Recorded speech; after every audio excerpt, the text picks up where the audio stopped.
ఇప్పుడు మనం వేదాంత డిండిమన్లో 60వ శ్లోకం దీన్ని చూద్దాం. న నామరూపే నీతే సర్వత్ర వ్యభిచారిత అనామరూపం సర్వం స్యాత్ ఇది వేదాంత డిండిమ. ఏమంటున్నాడు ఇందులో? ఈ విషయాన్ని ఒకసారి చూద్దాం. నామము రూపము ఈ రెండూ కూడా అనిత్యాలు, ఇవి శాశ్వతాలు కావు. ఒకవేళ ఉన్నప్పటికీ ఉన్నంతకాలము నిరంతరము మారిపోతూ ఉంటాయి. ఎంతో కొంతకాలం ఉంటాయి, ఆ ఉన్నంతకాలము కూడా ఇవి ఒకే రకంగా ఉండవు, మారిపోతూ ఉంటాయి. అందుకే ఇదంతా కూడా, ఈ నామరూపమైనటువంటిదంతా కూడా అనిత్యము, అశాశ్వతము.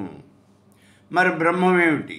ఏ రకమైన మార్పు కూడా లేనటువంటిది, నామరూపరహితమైనటువంటిది, అదే బ్రహ్మము అని చెబుతోంది ఇక్కడ ఈ వేదాంత డిండిము. ఈ విషయాన్ని ఒక్కసారి చూద్దాం. నామరూపరహితమైనటువంటిది, నామరూపాలు లేనటువంటిది, అది బ్రహ్మము. బ్రహ్మాన్ని గురించి చెప్పాలి అంటే బ్రహ్మం 2 రకాలుగా ఉంటుంది అని చెప్తూ ఉన్నాం. ఏమిటా 2 రకాలు అంటే, ఒకటి సాకారము, రెండోది నిరాకారము. సాకారము, నిరాకారము. అసలు బ్రహ్మం యొక్క రూపం ఏమిటండి? నిరాకారమే బ్రహ్మము యొక్క రూపము, అందులో సాకారం లేదు. మరి సాకార బ్రహ్మ అని చెబుతున్నాం కదా. బ్రహ్మకి ఒక ఆకారం కావాలి అని మనం కల్పించుకున్నటువంటిది, మనమే కల్పించుకున్నాము. ఒక ఆకారం మనమే కల్పించుకున్నాము బ్రహ్మకి, అందుకే అది సాకారమైంది. బ్రహ్మకి ఒక ఆకారం మనమే కల్పించుకున్నాం. ఎందుకు కల్పించుకున్నామండి? సాధకానాం హితార్థాయ బ్రహ్మణో రూపకల్పన. నిరాకారమైనటువంటి బ్రహ్మని ఉపాసించడానికి లేదు. ఓ భగవంతుడా నా కోరిక తీర్చు అని అడగటానికి లేదు. ఎందుకని? ఆ భగవంతుడు లేడు అక్కడ ప్రత్యక్షంగా మనకేం కనిపించడం లేదు.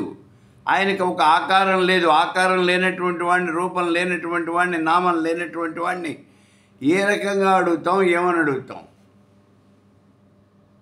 ఏమడుగుతాం మనం?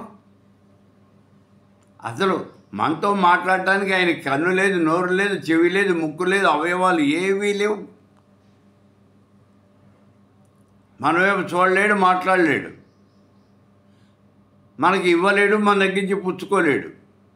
మరి అటువంటి బ్రహ్మని మనకి ఫలానా కోరిక కావాలి, ఆ కోరిక దాన్ని తీర్చాలి అని ఎలా అడుగుతాం మనం?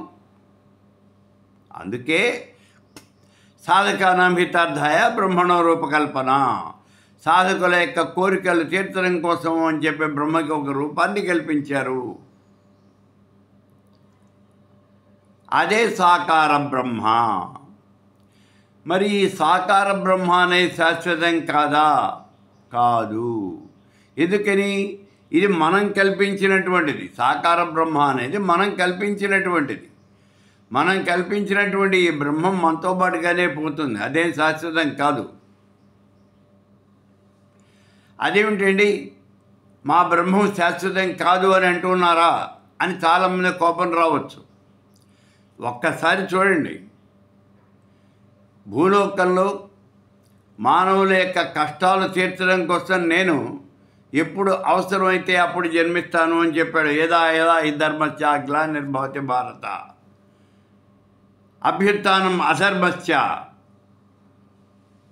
భగవానుడు చెప్పాడు, అధర్మాన్ని నశింపజేయటానికి ఎప్పుడైతే ఈ లోకంలో, ఈ భూమి మీద ధర్మానికి హాని కలుగుతుందో అప్పుడల్లా నేను మళ్ళీ ఇక్కడికి వచ్చి జన్మిస్తూ ఉంటాను అనే విషయాన్ని చెప్పాడు. కాబట్టి ఇక్కడ జన్మించినటువంటి వాడు అవతరిస్తాను అన్నాడు. జన్మించడం అంటే మనకి మళ్ళీ జన్మించడం కాదు, అవతరించడం అంటారు భగవానుడిని. అవతరించాడు. అవతరించినటువంటి వాడు ఏమంటాడు? ఎంతకాలం ఉంటాడు? వచ్చిన పని అయిపోగానే వెళ్ళిపోతాడు. దాన్నే అవతారం చాలించటము అని అంటారు.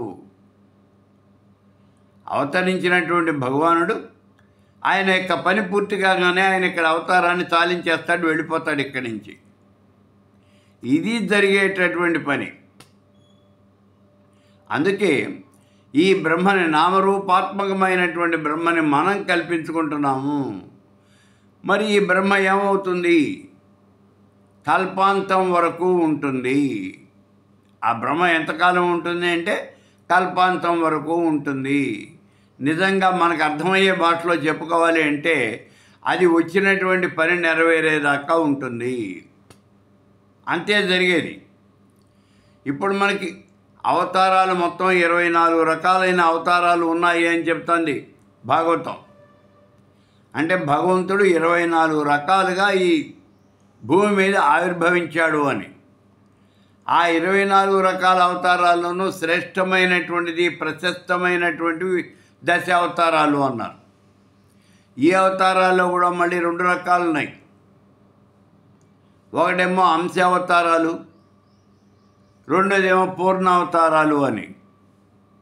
అంశావతారాలు మత్స్యావతారం, కూర్మావతారం, వరహావతారం, వామనావతారం, నృసింహావతారం,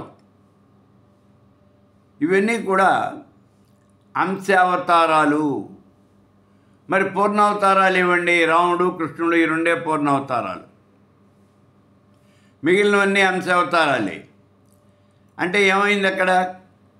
ఉదాహరణకి పరశురామ అవతారం తీసుకోండి. పరశురాముడు ఎందుకు ఆవిర్భవించాడు? ఆ రోజుల్లో భూమి మీద ఉన్నటువంటి రాజులంతా కూడా, ఈ మహారాజులు, చక్రవర్తులు అంతా కూడా, మేము చాలా బలం కలిగినటువంటి వాళ్ళము, మేమే ఈ భూమిని, మిగిలినటువంటి ప్రజల్ని రక్షిస్తూ ఉన్నాము అని వాళ్ళకి బాగా గర్వము అనేది ఎక్కువైపోయింది. మన భాషలో చెప్పుకోవాలంటే ఒక్కొక్కరి దగ్గర కొవ్వు బాగా పెరిగిపోయింది. అవి తీసేయాలి. అది మానవ మనుగడకి హాని కలగజేస్తుంది. అవి తీసేయాలి. దాన్ని తీసేయాలంటే ఎట్లాగా? పరశురాముడిగా జన్మించాడు, పరశురాముడిగా అవతరించాడు భగవానుడు. 21 సార్లు దండయాత్ర చేసి క్షత్రియుడు అనేవాళ్ళు లేకుండా చేశాడు. చిన్నపిల్లల్ని, వృద్ధుల్ని వదిలిపెట్టి మిగిలిన క్షత్రియులందరినీ సంహరించేశాడు. అవసరం అయిపోయింది. రామావతారం రాగానే, అందుకే మనకి చెప్పాడు, 2 రాములు ఉండవలసిన అవసరం లేదు, అందుకని నేను వెళ్ళిపోతున్నాను అన్నాడు. అప్పుడు పరశురాముడు కాస్త తన అవతారాన్ని చాలించేశాడు. ఈ రకంగానే మత్స్యావతారము ఆ వేదాలను రక్షించడం కోసం మత్స్యావతారం వచ్చింది. సోమకాసుర సంహారం జరిగింది, వేదాలను రక్షించాడు. ఇంకేం చేయాలి? ఇంకా నీకు పని ఏమిటి ఇక్కడ? ఏమీ లేదు. అందుకే మత్స్యావతారం కాస్త అయిపోయింది, అవతారం పూర్తి అయిపోయింది.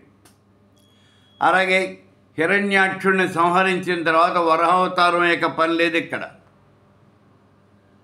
వరహావతారం అనేది వెళ్ళిపోయింది. హిరణ్య కశ్యపుడిని సంహరించిన తర్వాత నృసింహావతారం యొక్క అవసరం లేదు ఇక్కడ. అందుకే నరసింహుడు కాస్త వెళ్ళిపోయాడు. ఇలాగే మిగిలినటువంటి అవతారాలు కూడా ఆ అవతారం వచ్చినటువంటి పని, అవతరించినటువంటి పని పూర్తి కాగానే అవతారాన్ని కాస్త చాలించేశాడు భగవానుడు. రామావతారము, కృష్ణావతారము, ఈ 2 కూడా ఇవి పూర్ణావతారాలు, పరిపూర్ణమైనటువంటి అవతారాలు. మనకి మళ్ళీనే వాళ్ళు కూడా ఈ లోకంలో జన్మించినట్టుగా కనిపిస్తారు. మన మధ్యనే తిరిగారు, మనతో పాటే ఆటలాడుకున్నారు, పాటలు పాడారు. రామావతారంలో కన్నా కృష్ణావతారంలో ఈ విషయాలన్నీ కూడా చాలా బాగా మనకు తెలుస్తాయి. శ్రీకృష్ణ పరమాత్ముడి యొక్క బాలక్రీడలు, గోపికలతోనూ గోపాలులతోనూ ఏ రకంగా ఆయన ఆటలాడాడు, పాటలు పాడాడు, వాళ్ళతో కలిసి గోవుల్ని కాచాడు. అంటే మనకిలాగానే ఇక్కడ తిరుగుతూ దుష్ట శిక్షణ అనేది చేశారు. అసలు ఈ అవతారాలు వచ్చింది ఎందుకు అంటే రాక్షస సంహారం చేయటానికి.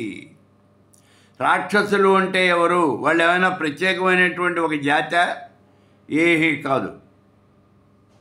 మానవుల్లోనే కొంతమంది మానవులు వాళ్ళ యొక్క గుణ ప్రభావం చేత, తమో గుణ ప్రభావం చేత, తమో గుణం బాగా ఎక్కువైపోయినటువంటి వాళ్ళు,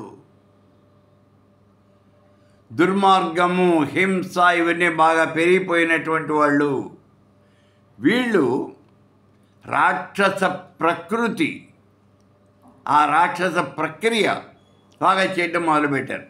అందుకని వాళ్ళని రాక్షసులు అన్నారు అంతే. మామూలుగా ఉన్నటువంటి మానవులు మాంసం తింటే వాళ్ళు నరమాంసాన్ని కూడా తిన్నారు. వికృతమైనటువంటి చేష్టలు చేశారు. వాళ్ళకి ధర్మం లేదు, నీతి లేదు, న్యాయం లేదు. ఆ రాక్షసులు అప్పుడే కాదు, ఇప్పుడు ఉన్నారు. మనం నిశ్చితంగా పరిశీలిస్తే మనతో బాటే ఉన్నారు, మనతో బాటే తిరుగుతూ ఉన్నారు. మనతో బాటే ఉంటూ, మనతో బాటే తింటూ, మనతో బాటే తిరుగుతూ ఉన్నటువంటి వాళ్ళే మన యొక్క పతనానికి కారణం అవుతారు. చూడండి, వాళ్ళే రాక్షసులు అంటే. తమో గుణ ప్రధానమైనటువంటి వాళ్ళు. ఇలాంటి వాళ్ళందరినీ కూడా సంహరించేయాలి అనుకున్నాడు ఆ రోజున. అందుకే రామావతారం ముందు వచ్చింది. ఈ రామావతారంలో ప్రత్యేకించి రావణ బ్రహ్మ, ఆయనే రావణాసురుడు. రావణ బ్రహ్మ అంటే ఆయన బ్రహ్మ యొక్క వారసుడు. మరి వేదాంగాలు చదివినటువంటి వాడు, పండితుడు. అయినప్పటికీ తమో గుణం బాగా ప్రబలినటువంటి వాడు కాబట్టి రాక్షసుడు అయిపోయాడు. అందుకే ఆయన రాక్షసుడు అన్నారు అంతే. అటువంటి గుణాలు బాగా ఉన్నటువంటి వాళ్ళనే తన చుట్టూ చేర్చుకున్నాడు. ఇప్పుడు రామావతారం వచ్చి భగవానుడు వీళ్ళందరినీ కూడా సంహరించాడు. ముందు చుట్టూతా ఉన్నటువంటి రాక్షసులందరినీ సంహరించాడు. ఆఖరిగా రావణ బ్రహ్మను సంహరించాడు. అలాగే కృష్ణావతారం చూడండి, కేవలము రాక్షస సంహారం కోసం వచ్చినటువంటివే ఈ అవతారాలు. రాక్షస సంహారం అయిపోయిన తర్వాత వాళ్ళు ఎందుకు ఇక్కడ? ఏం చేయాలి వాళ్ళు? అందుకని ఆ అవతారము అనేది చాలించడము ఇది జరిగింది. రాక్షస సంహారం అంతా పూర్తయిపోయిన తర్వాత రామావతారం పూర్తయిపోయింది. అలాగే కృష్ణావతారం కూడా పూర్తయిపోయింది. రాక్షస సంహారం పూర్తయిపోయిన తర్వాత ఈ అవతారాలు చాలించడం అనేది జరిగింది. అవతారాలు చాలించారు అని మనం చెప్తూ ఉన్నాం. ఇక్కడ మనం అర్థం చేసుకోవాల్సిన విషయం ఒకటి ఉంది. ఏమిటి అంటే, అవతారం చాలించడము అంటే ఇప్పుడు నామరూపాత్మకమైనటువంటిదే ఈ సాకార బ్రహ్మ. అవతారం చాలించింది అంటే నామరూపాత్మకమైనటువంటి ఈ బ్రహ్మ కాస్త అంతరించిపోయింది. అంటే నామరూపాత్మకమైనటువంటిది ఇక్కడ లేదు, ఇది వెళ్ళిపోయింది. ఆ విషయాన్ని ఇక్కడ మనం చెప్తూ ఉన్నాం. నామరూపాత్మకమైనటువంటిది ఏది కూడా శాశ్వతం కాదు. బ్రహ్మను ఎందుకు చెప్పాం మనం? బ్రహ్మ అంతటి దానికే నామరూపాత్మకంగా కనుక ఉన్నట్లయితే అది కూడా శాశ్వతం కాదయ్యా. కాబట్టి మిగిలినటువంటి వాడి పరిస్థితి ఏం చెప్పాలి నీకు? ఒక నామాన్ని, రూపాన్ని ధరిస్తే ఆ బ్రహ్మమే శాశ్వతం కాదు అనే విషయం చెప్పడానికే ఇక్కడ మనం నామరూపాత్మకమైనటువంటి బ్రహ్మము అని చెప్తూ ఉన్నాం.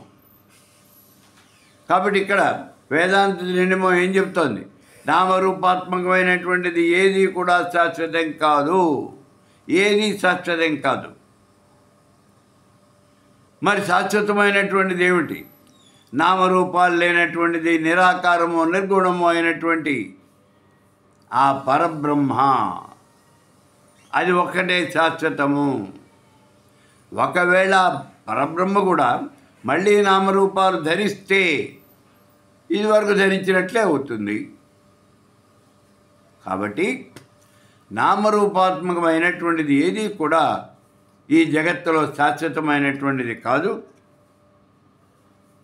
శాశ్వతమైనటువంటిది ఒక్క నిరాకారము నిర్గుణము అయినటువంటి బ్రహ్మమే అనే విషయాన్ని చెప్తూ ఉన్నది ఈ 60వ శ్లోకం.